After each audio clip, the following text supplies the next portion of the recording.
The Lifestyle Show, presented by Selina MacKenzie. Now, back in 2021, columnist, author and podcaster Annmarie O'Connor was diagnosed with early onset Parkinson's disease. Well, she's here to tell us her story and about her book called Twitch, My Life with Parkinson's. Welcome to the show, Annmarie. Thank you for having me. Now, what I like about this book is that you're brutally honest, but it's not all doom and gloom. There's actually some humour in there too. There is. I come from a very humorous family. My dad's side of the family, physical comedy. It's I Love Lucy all the way. And my mom's side is a much darker Irish sensibility. And so I kind of fit somewhere between the two.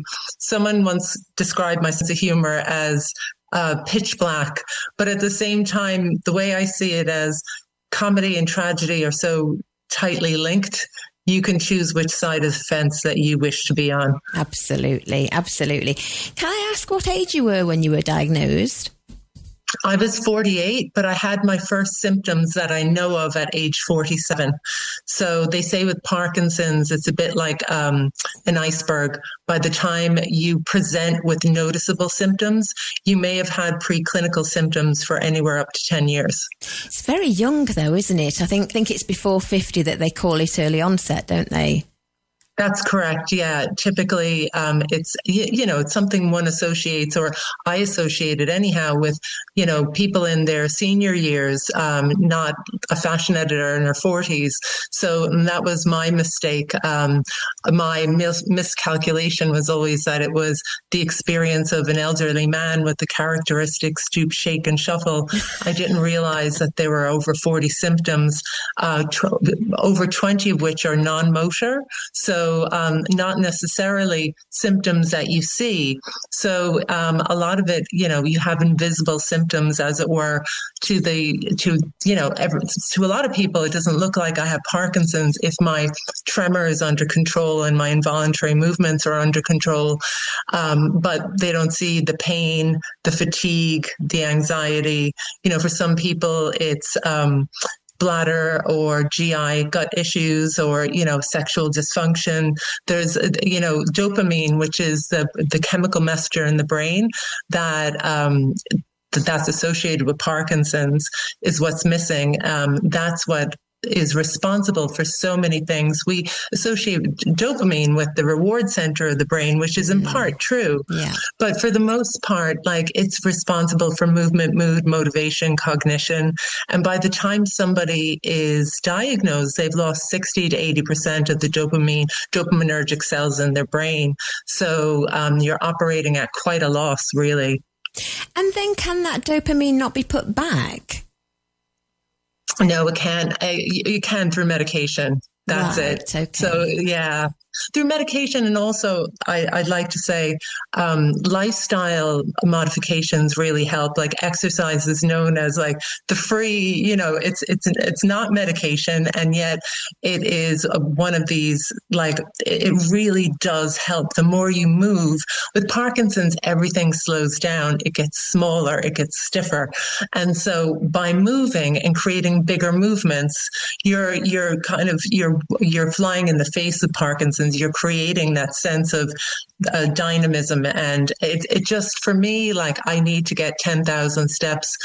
That's just my measurement of success every day, because I feel better, Selina. If you get the endorphins going, you get that rush to the brain. Also, it's just great. Your body craves movement, and we're not talking about, and the thing with Parkinson's is, it's a bit like the Goldilocks disease, everything in moderation. So I'm not out there doing weights. Well, not that there's anything wrong with weights. We should all be doing weights in our 50s.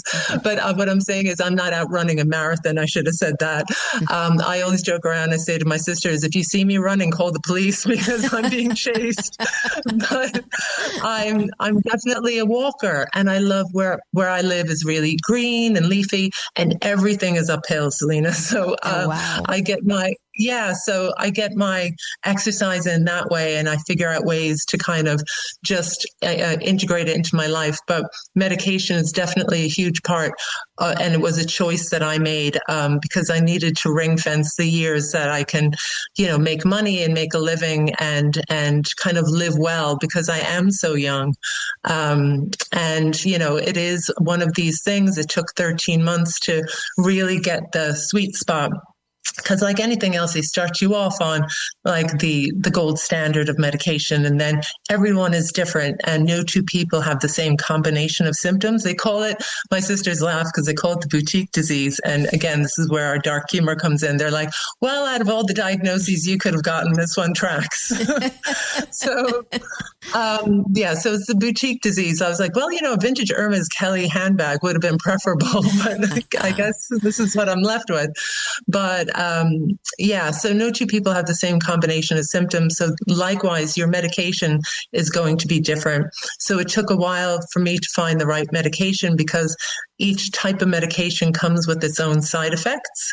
So there's one classification of medication called dopamine agonists that there's a 1 in 6 chance of developing what's known as an ICD, or an impulse control disorder. So that can range anywhere from hypersexuality to gambling, alcoholism, and people have become obsessed with hobbies. Yeah. So it's definitely a type of disease that you can't sit on the fence and be passive about. You need to be very communicative with your family, whatever your family looks like, your multidisciplinary team, your GP, your consultant, your OT, your PT, whoever the people on your team are for, dealing with your type of Parkinson's. And it's about being communicative, being curious, asking questions, and more to the point, being, I think it's important. That's why for me, in terms of advocacy, it's important to bring up these points so that we dispelled any sort of shame, or, people, I think in the past may have hid these things, whereas now, thankfully, we're in a society where we talk more, and the more we talk, the less things live in the dark. Absolutely. I 100% agree with that. So can I ask what your symptoms were, and did you have any idea at all that it could be Parkinson's? My symptoms, my first symptom was a frozen shoulder. I had been working on a photo shoot. It was during lockdown, in peak COVID. So in Ireland, we had quite strict lockdown because our country is so small and our healthcare system was under, great duress. So there was a lift in lockdown restrictions and we were able to work. So I was working on a photo shoot, and, it's not as glamorous as it looks. You're lugging around heavy bags and what have you. And a few mornings later, I just remember this really heavy, dull thud in my shoulder, pain, and I couldn't work out where it came from. So I thought it must have been from carrying those bags, and I thought nothing of it. And then about a few weeks, it was getting more and more painful and stiff. And then to the point where I couldn't lay on my right side. I couldn't lift my right arm over my head. And then all of a sudden, there was like a shake in my fingers. And I noticed it because it was lockdown, and we were back down to level 5. I had time on my hands. I had no schedule. I was able to listen to my body. I wasn't putting things on the long finger. You know what I mean? And I was alone in my apartment because I live alone. So I noticed the amplitude increase. I called my sister and I said, I'm really worried. And she said, it's probably just a trapped nerve. Look, see your GP when the country reopens. And that was 5 months later. And then what transpired over the course of about 8 months were 3 MRIs that all came back clear. But in the meantime, I had acquired severe muscle cramping in my feet, restless legs, stiffness, slowness. And I was writing Christmas cards right before I had gone to the hospital to have my final kind of examination that I'll get onto in a moment. And I was writing Christmas cards and my handwriting was really small and cramped. And I was like, these look like ransom notes. I'm going to have to, I ripped them up and I put them in the bin. I was like, that is not my handwriting. It was as if somebody else is writing them.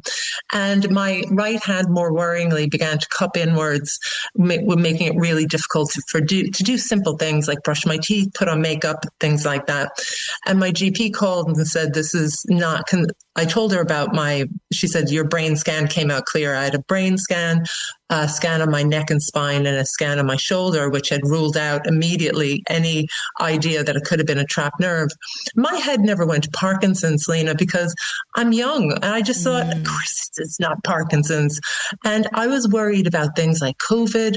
I had started perimenopause. I was worried about finances. The last thing, I think it could have been my brain's way of protecting me, going, don't go there. That's not a good road. You've got other things to be worrying about. And in truth, I didn't think like it was Parkinson's.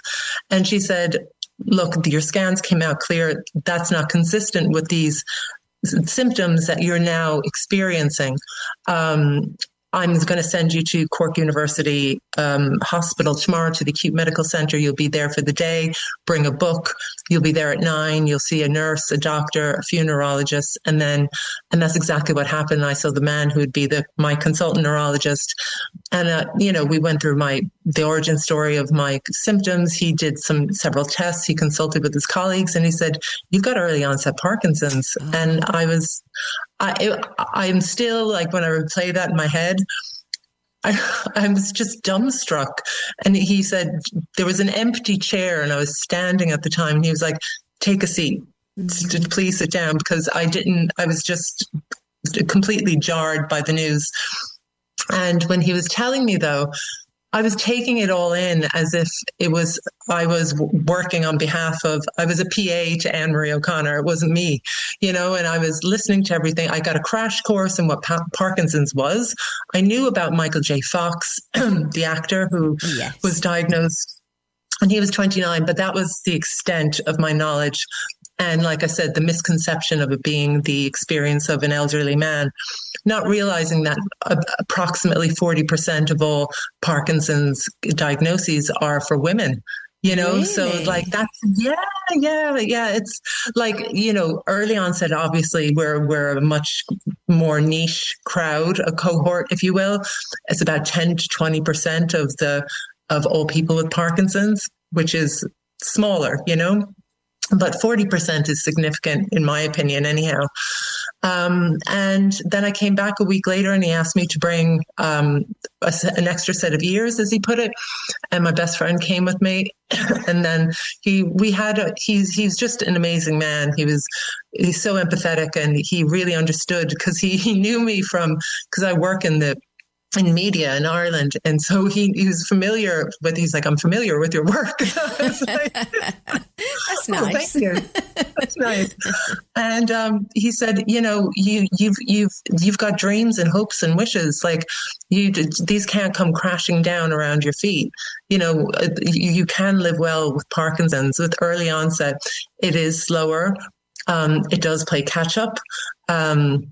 So he gave me all the ins and outs and told me about advances in medication and the practicalities of taking medication versus not taking it. The fact that you will get side effects. There is a likelihood, which I did. I got something called dyskinesia, which is quite common. Mine isn't as pronounced as a lot of people that I see with dyskinesia. There are spontaneous involuntary movements in my shoulder. So my tremor in my hand, was quite, it's still problematic, if I'm honest, from time to time. But this is where habituation comes in. I've had Parkinson's that I know of for 5 years, even though I was diagnosed in 2021. September 2020 was my first symptom. So, right. Really and truly, I've had it for 5 years. And around the 5 years, they say that that's your honeymoon period, that it's over. And my gosh, they were right. I noticed that my tremor was acting up again. And so I went to my consultant, because my consultant has retired. So I have a new equally wonderful consultant. And she said we've fixed it with new medication, but it's always a question of, you live with this for the rest of your life. So it's not a one and done deal.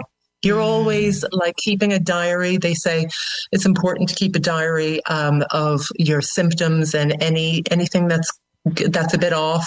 Timing, like everything is down to milligrams and minutes. Like you have to take your medication on time, and you have to know if, for instance, my tremor is acting up. I need to know when it's acting up. They want to know, is it 15 minutes before your next dose? Is it an hour before your next dose? When is it? So, and how often? Because you look for patterns. So you become a little scientist. It's like you're there with your book and your pen. But like, it sounds like I'm minimizing it, but it's a full-time job. It's like having a baby. Well, it's like having a new person. I tell you what, you look amazing, because we're on Zoom now and I'm looking at you and you look absolutely incredible. So like you say, you don't know these things. I have learned so much in this last 15 to 20 minutes. What I would like to ask you is, I've got your website up. I know that you're a columnist, you're a podcaster, and obviously now an author as well. Are you still doing the fashion? I'm still the fashion editor for the Irish Examiner, but I don't do styling anymore. Right. Because I always say it's quite it's problematic for me, because one of the big things of Parkinson's is energy management. Fatigue is a huge problem, and I get very fatigued. And when you've experienced stress, your tremor gets worse. Right. So I can't be in situations where I'm under huge pressure, like during catwalk shows or whatnot. So that had to end. Yeah. But you have written other books, The Happy Closet and The Happy Medium. What are they about? The Happy Closet is about finding the well-being. The tagline is "Well-being is well dressed." It's about finding your happy medium in terms of clothing. Like, who are you? What are clothes that you want to wear? So we're not dealing with a closet full of clothes and nothing to wear. I worked for so many years with women clearing out their closets and clearing out my own, may I add. That I think I need to borrow you to help me clear out mine. But I was like a circus performer. I had dresses to go to balls, and I had nothing to go down into the shops and get a pint of milk.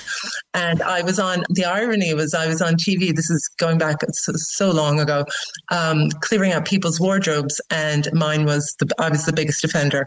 So I was spending so much money on clothes, and like, I know it's part of my job, but God, I definitely took it seriously. So I wanted to get to the bottom of like why we shop, why we hoard, because I noticed that there are certain women who didn't want to get rid of anything.